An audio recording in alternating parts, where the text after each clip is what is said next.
thank you for joining us exclusively on THV 11 Plus. I'm Jurnee Taylor, along with meteorologist Simone Thomas. She has more on what to expect in today's forecast. What do we need to know heading into the weekend, Simone? Well, as we head into the weekend, at least for today, as you get ready to start out your weekend, we do have a red flag warning in effect until 7 o'clock, which also means we have a THV 11 weather impact alert in effect until 7 o'clock. Now, that is because high winds and low humidity are leading to increased dangerous wildfire conditions. So I know people are getting out of work and school, ready to enjoy those weekend activities. Just remember, outdoor burning is not recommended, and activities like how sometimes people like to throw out their cigarette butts is not recommended. Have a plan in place, because if any fires do start and evacuation orders are issued, you want to make sure you can act quickly. Now, looking ahead, this is that red flag warning in effect for mainly the northern half of the state, and again, that's until 7 o'clock this evening. Now, tomorrow things are quieter, partly sunny expected with lower to middle 70s, so we'll start to get warmer again as we head into the weekend. Sunday, though, we're tracking that potential for scattered thunderstorms, some of which could be strong to severe. More details are coming up in your 7-day outlook, so make sure you stick around. Thank you, Simone. Well, North Little Rock community staple has reopened. We're talking about Funland at Burns Park. It took a major hit during the March 31st, 2023 tornadoes. Ever since then, operations there have halted. However, it's back with an abundance of new upgrades, all of which made possible through a city investment totaling over $3 million. We've reached the end of what's been a week filled with adversity for the state. Fire crews spent days battling several fires in Arkansas. This video here shows what's left over from the St. Joseph Center in North Little Rock. The historic building went up in flames on Wednesday afternoon. There were reportedly smoke in the attic, which prompted emergency response. Fire officials say the dry conditions allowed the fire to spread rapidly. Ooh, took a pretty big gut punch. This is devastating, but you know, we're just so happy that all humans and animals are safe, and that buildings can be replaced and things can be replaced, and so it's going to be a long journey, but we'll get it done. The center had previously been damaged during the March 2023 tornado and had been undergoing renovations. And it wasn't any better for Little Rock. In fact, we learned the city received 14 calls Wednesday afternoon. One fire started up in the southwest neighborhood along Saucer Lane. At least 4 homes were damaged. Our team spoke with a neighbor who witnessed it all. You look down there and it's always going to be in your memory that it could have been you. The wind, high as that wind was, it was carrying, and it could have carried everything on this neighborhood out. As for the homeowner whose house was burned down, she says she lost everything, including her pets. We're taking you now to this story. The city of Camden is also dealing with its fair share of fire damage. That's where we sent Carter Thweets for a better look of what's left behind. Firefighters tell me there were multiple fires that took place here in Camden, but this one was the biggest. It was the toughest to fight, and it also took out a piece of Arkansas history. We weren't aware that it was going to get that bad as quickly as it did. Camden Fire Chief Jeremy Covington's crew responded to 4 fires on Wednesday. He says 2 were grass fires on Washington Street, and they had to have a volunteer department put out another one on Bradley Ferry Road. We got the call for a fire on Fairview Road, so we broke up, sent units in that direction. Once they arrived, they realized that the fire was completely out of control. It was also getting closer to Patsy Hale's Fairview Road residence. Firefighters were able to stop it before it did that, but Hale's son Jim says the fire still took out 8 of 9 historic buildings in her backyard. All these cabins were furnished like it would have been around the Civil War or the late 1800s, and so it was just it was kind of my dad's passion, my mom's passion. Over the years, Patsy and her husband Ralph hosted tours, family reunions, and school field trips. Even some of the firefighters yesterday were telling my mom that, hey, when I was in 6th grade, we toured these cabins, you know, with our school. Despite the loss, Jim says the most important thing is that his mom is safe. Camden Mayor Charlotte Young tells me with no injuries due to any of the fires, the overwhelming feeling in Camden today is gratitude. Everyone was so thankful for the first responders and what they did. And even today, citizens have come up here to the fire department still bringing water and snacks in appreciation for what everybody did yesterday. In Camden, Carter Thweet, THV 11 News. Now for your weekly recap of the Arkansas General Session. The agenda was full for the state legislature. We start with the $750 million being held for the Franklin County Prison Project. The Joint Budget Committee approved that funding, according to the Senator Jonathan Dismang. It represents a major step forward to advance the 3,000-bed facility.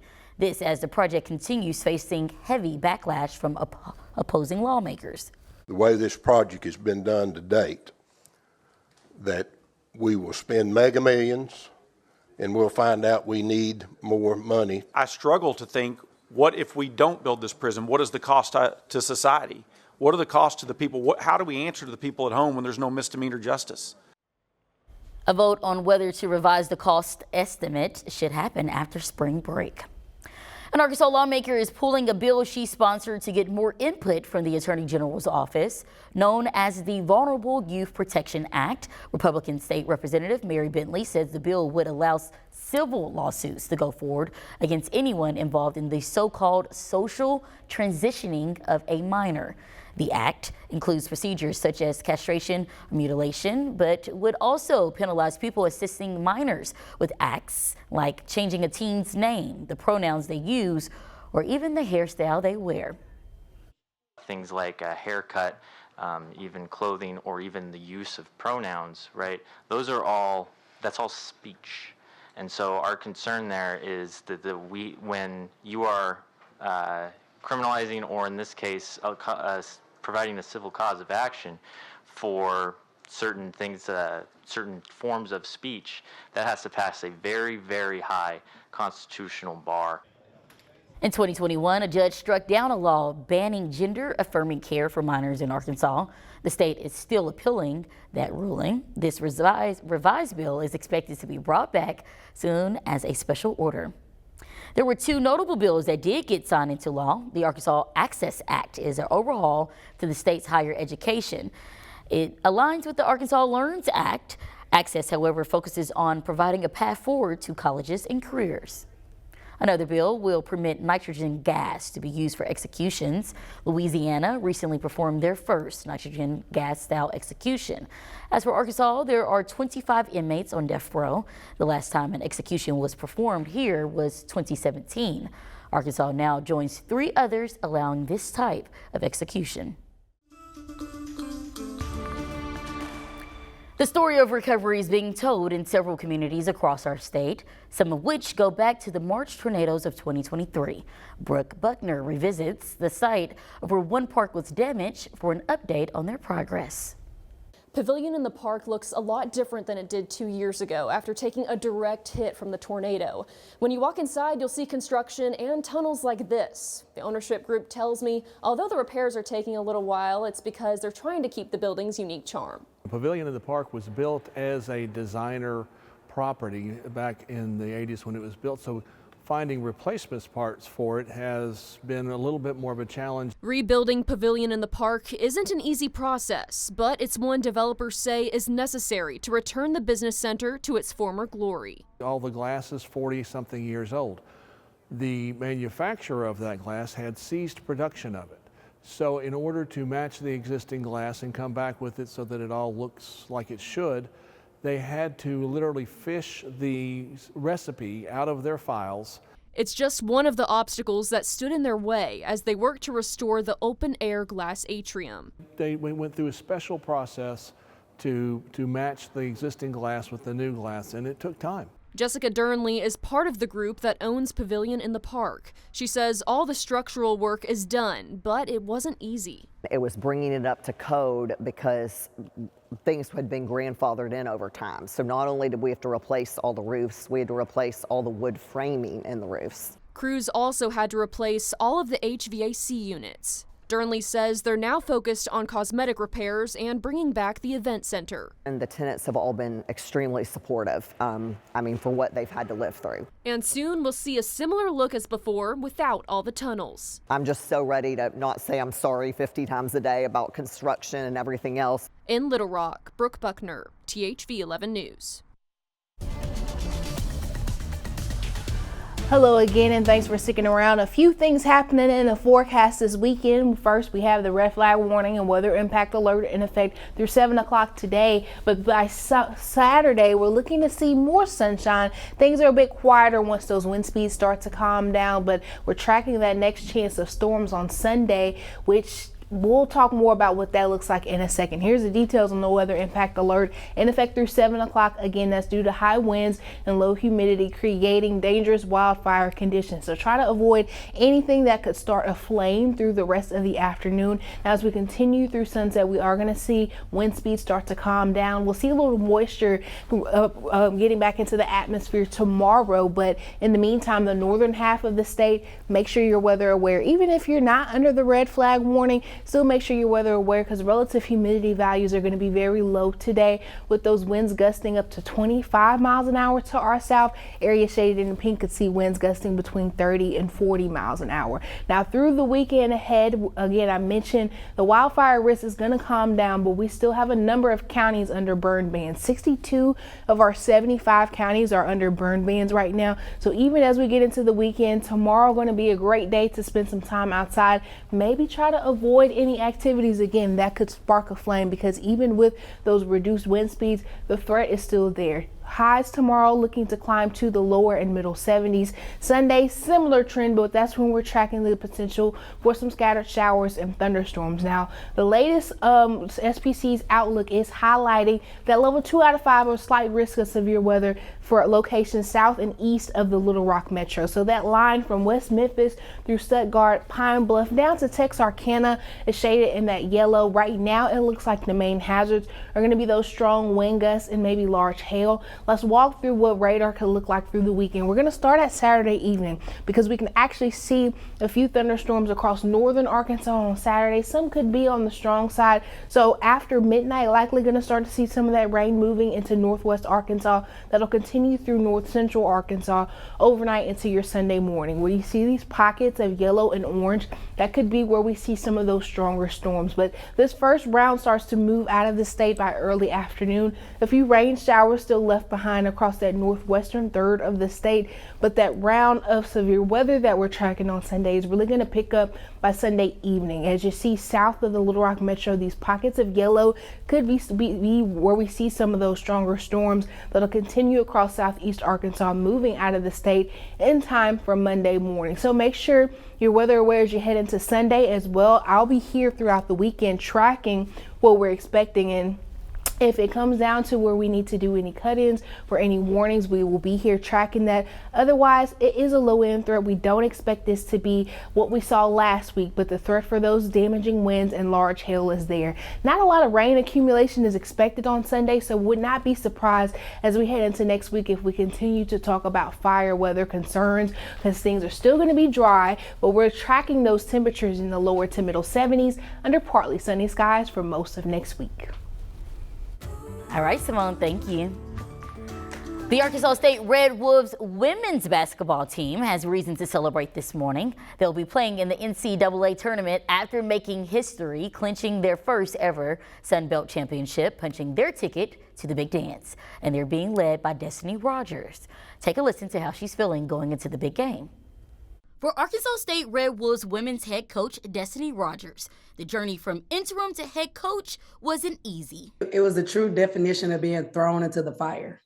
So literally when it happened, I had to coach a game in the next 24 hours. So it was, hey, you could do this, so you better step into it like it's already yours. Her first 2 years were tough, but this season, everything clicked. With only 3 returning players, Rogers and staff rebuilt the squad and created something special. Every opportunity is going to be a journey. It doesn't happen overnight. It takes time. We just knew that it was an opportunity for us to go out and get the right people to fit the system that we want to play. For Rogers, who grew up in Strong, Arkansas, this victory is more than just basketball. I'm a small town kid. You know, I'm not supposed to be here. You know, it's very rare that something like this happens, but I knew that God called me to it, and I just believed it and trusted it and just worked really hard. Her ties to South Arkansas run deep. I graduated from Camden. I was a high school coach at El Dorado, so I'm a South Arkansas kid through and through. This is for them. This is for them, because I want people and kids back home to understand that if I can do it, they can too. And family has always been at the heart of Rogers' journey. Basketball runs deep in the Rogers household. Her father, who is now the head coach of the Little Rock Christians girls basketball team, coached her from childhood through high school. You know, my sister is on the team too, so them getting to see, you know, two daughters win a championship together, it meant the world to get to enjoy that moment with my family. Family is everything to me. For the first time, Arkansas State is going dancing. Coach Rogers hopes this is just the beginning for Arkansas State. Well, we just proved what we could do. We proved that when you have the right people in place and you work hard and you believe, you can achieve anything. And it's not going to stop now. This is just the beginning. And as for her legacy, I want people to look at it and see what God can do through an imperfect human. I truly love and care about my players, my staff, and through that love and determination and grit, we were able to achieve success. A historic space flight is coming in 2026. We hear from a member of the all-female crew at 12:22. We'll be right back. Astronaut Kelly Girardi is gearing up to return to space with Virgin Galactic 3 years after her first mission abroad, the company's commercial spacecraft. Girardi's 2026 trip features an all-women team of scientists who will examine how liquid behaves in space during a 2-hour flight. She sat down with the hosts of CBS Mornings Friday, including Gayle King, who has her own space odyssey on the horizon. To be able to see not just the science community, which was always my dream, but I'm excited to see poets in space. I'm excited to see people from different disciplines. Gayle, you're a perfect example of someone who can go to space, experience this, and bring this experience to millions of people in your own voice, from your own perspective. And I think the world will be better off if more people can see how united we are. King is blasting off to the boundary of space this spring as part of Blue Origin's historic all-female crew, along with pop star Katy Perry and others. Well, spring is here, and with it comes beautiful flowers, but they also come with pollen, a little nuisance causing an estimated 80 million Americans to experience seasonal allergies. And if you're one of them, you know how tough they can be. But we've got some tips to help you through it. People that are really allergic need to stay indoors more than outdoors. If they're going to exercise, go to the gym, walk in the mall. Don't go outdoors and walk when the wind's up and blowing. And it says here that locally sourced honey can also help this spring if you find yourself battling allergies. Well, it's officially spring break for several kids and families and teachers across Central Arkansas. We're going to tell you what to expect as you head into the weekend and next week.